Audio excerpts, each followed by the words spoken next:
Shri Venkateswara gold తాకట్టులో ఉన్న మీ బంగారాన్ని విడిపించి కొనబడును. ఇప్పుడు దేవుడు ప్రత్యక్షమై ఏం వరం కావాలి అని అడుగు అంటే ఏం కోరుకుంటారు? దేవుడు ప్రత్యక్షమై వరం కావాలనుకుంటే ఫస్ట్ నాకు ఒక ఇల్లు, మంచి హౌస్ కావాలి. ఒక 10 lakhsలో ఇల్లు కావాలి దేవుడా. మా అమ్మ వాళ్ళని మంచిగా సక్సెస్ అయ్యేటట్టుగా, ఇంట్లో బాగుండేటట్టుగా ఒక మంచి ఇల్లు ఇస్తే, మా అమ్మకి అది ఇస్తే అదొక నాకు హ్యాపీ, అది కోరుకుంటా. అంటే నువ్వు ప్రత్యక్షంగా ఇవ్వాలంటే సాధించి ఇవ్వాలనుకుంటున్నావా లేకుంటే ఎట్లా?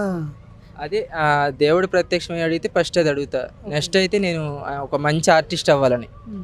ప్రజెంట్ పూరి జగన్నాథ్ సినిమాలో విజయ్ సేతుపతితో కంటిన్యూటీ రోల్ చేస్తున్నాను. సినిమా మొత్తం ఉంటామంట.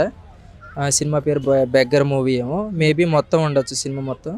ఫస్ట్ ఆఫ్ ఆల్ నాకు ఈ ఇయర్ ఇదే మొత్తం ఆడిషన్లో కలిసి వచ్చింది నాకు ఈ సినిమా. ఈ సినిమాతో మంచి సక్సెస్ అవ్వాలని, దేవుడు నాకు ఏదో ఒక రూపంలో వరం ఇవ్వాలనుకుంటే నేను పెద్ద ఆర్టిస్ట్ అవ్వాలని కోరుకుంటా. ఇల్లుతో పాటు ఆర్టిస్ట్ కూడా కోరుకుంటారు.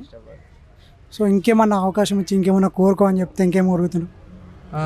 నా లవరు చనిపోయింది, ఆమె మళ్ళీ తిరిగి వచ్చి నన్నే చేసుకోవాలని కోరుకుంటా. అంటే మీ ఇద్దరు మెమోరీస్ ఏమన్నా షేర్ చేసుకుంటారా ఒకటి? అంటే డిగ్రీలో లవ్, సో అది 5 years లవ్ అయిపోయింది. ఆమె కరోనా టైంలో చనిపోయింది, మేబీ ఏదో బాగలేక. కానీ మా ఇద్దరి మధ్య బాండింగు, ఆ ఫోన్ మాట్లాడుకునేటప్పుడు ఫస్ట్ అది నిబ్బా లవ్ స్టోరీ అంటారు కదా, ఆ టైంలో 20 years లోపు బాగుంటుంది లవ్. సో 25 years పోయిన తర్వాత అది తగ్గిపోతుంది. కానీ మా ఇద్దరి మధ్య చాలా విషయాలు జరిగినాయి. మేమిద్దరం నైట్ కలుసుకునే వాళ్ళమి, అక్కడే మా కాలనీలో ఇద్దరిమి సాటుగా కలుసుకునే వాళ్ళమి, మాట్లాడుకునే వాళ్ళమి. ఫోన్ చేసినప్పుడు ఆ ఫీల్ వేరు, మెసేజ్ చేసినప్పుడు ఆ ఫీల్ వేరు. ఎప్పుడు మెసేజ్ చేస్తుందా, ఎప్పుడు ఫోన్ చేస్తుందా, అదొక హ్యాపీ. జాతరలో ఏమైనా తిరణాలు జరిగినప్పుడు ఇద్దరం కలిసి వెళ్ళేది దొంగసాటుగా. ఈ యొక్క మెమోరీస్, ఇద్దరమే వేరే ఇంట్లో కలుసుకునే వాళ్ళమి. నార్మల్గా వెళ్ళి అక్కడ ఏదో ఇంటికి పోయినట్టు పోయేది, ఇద్దరం అలా చూసుకుంటూ చూపులు కలుసుకుంటూ అలా సైకిల్ చేసినప్పుడు ఆ ఫీల్ వేరే ఉండేది ఆ వయసులో. కానీ ఇప్పుడు ఆ ప్రేమ దోమ అనేది ఈ ఏజ్లో అయితే చచ్చిపోయింది అనిపిస్తుంది. జనరేషన్ పోయే కొద్దీ ఆ లవ్ అనేది లేదని నా అభిప్రాయం. తను చనిపోయినప్పుడు మీకు ఏమనిపించింది? అసలు ఎలా అనిపించింది? ఎలా బాధను ఏ విధంగా ఎక్స్ప్రెస్ చేశారు? కొంచెం బాధగానే ఉంటుంది. అంటే అన్ఎక్స్పెక్టెడ్. ఇంకొక 1 yearలో పెళ్లి చేసుకుందాం అనుకున్నాం, కానీ అన్ఎక్స్పెక్టెడ్గా అదంతా ఎలా జరిగిపోయిందో. సో మేబీ మా ఇద్దరికి రాసి పెట్టలేదేమో, అలా అయిపోయింది. ఆ రోజు చాలా బాధపడ్డాను. ఇంటికి కూడా వెళ్ళాను, మా ఇంటి వెనకే. వెళ్తే ఆ ఫీల్ వేరు. దగ్గరికి పోయి పట్టుకుందాం అనుకున్నా, కానీ అందరికి తెలిసిపోయిద్దేమో, అందరూ ఏదైనా అనుకుంటారేమో, మేబీ జనరేషన్ ఫ్యూచర్లో నాకు ఎవరిని ఇవ్వరేమో అని భయపడి ఆ అమ్మాయి దగ్గరికి పోలేదు నేను. సో అంటే వాళ్ళ ఇంట్లో కూడా ఏదైనా అనుకుంటారేమో అని నేను దగ్గరికి కూడా వెళ్ళలేదు. అక్కడ చూసేసి వెళ్ళిపోయా మళ్ళీ ఇంటికి. మరి ఇప్పుడు వీడియో అనేది మీరు వీడియోలో చెప్పారు కదా, సో వీడియో చూస్తే మరి ఎలా ఏ విధంగా ఉండొచ్చు అంటారు? వీడియో ఇప్పుడు మీరు వీడియోలో చెప్తున్నారు కదా మీ లవ్ స్టోరీ, సో ఈ వీడియో వాళ్ళకి రీచ్ అయితే ఏ విధంగా ఉండొచ్చు? మరి లేరు కదా ప్రజెంట్ అయితే. వాళ్ళు ఎవరు లేరు అంటే వాళ్ళకి మేబీ అందరికి తెలుసు, ఇప్పుడు తెలిసిపోయింది. సో అదే అలాంటి అమ్మాయి మళ్ళీ తిరిగి వస్తే బాగుండు.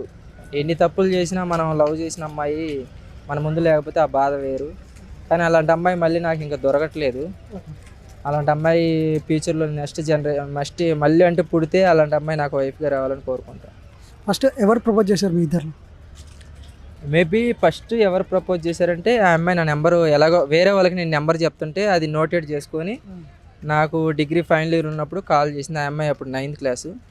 నా డిగ్రీలో ఉన్నప్పుడు హాస్టల్కి వెళ్ళిన తర్వాత నేను ఎందుకో జాబ్ పర్పస్ మీద మా ఊరు ఒంగోలు వెళ్ళినప్పుడు హాస్టల్కి వెళ్ళినప్పుడు ఫోన్ చేసింది నైట్. చేయటమే ఇంకా ఆ అమ్మాయి ఆల్రెడీ ఇంకా ప్రేమిస్తుందని అర్థమైపోయింది. నేనే ప్రపోజ్ చేసేసి. ఏమని చెప్పారు? ఇంగ్లీష్లో చెప్పారా, తెలుగులో చెప్పారు? ఇన్ని రోజుల నుంచి ఇలా చూసుకుంటున్నాం కదా, ఇంకా చెప్పాల్సిందే అని ఐ లవ్ యూ అని చెప్పేసి. ఏమన్నది అప్పుడు? ఆ అమ్మాయి నేను ఇప్పుడే చెప్పాను, ఒక 1 month తర్వాత చెప్తానని అప్పుడు చెప్పింది.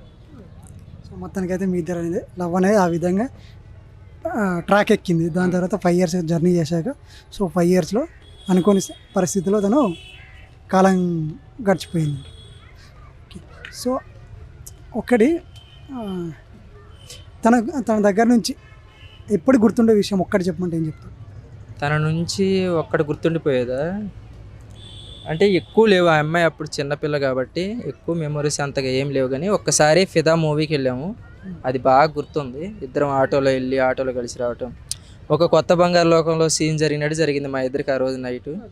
అది బాగా నాకు ఆ సీన్ చూసినప్పుడల్లా కొత్త బంగారు లోకంలో ఆ శ్వేత బస్సు అతని సీన్ ఉంటుంది కదా, ఆ ఆటోలో వెళ్ళినప్పుడు గొడవ పడిద్ది, అలాంటి సీనే మాకు ఎదురైంది. సో ఈ రెండు మ్యాచెస్ చూసుకుంటే రెండు ఒకేలాగా ఉన్నాయి అనిపించింది నాకైతే. అది మెమొరీ ఒకటి.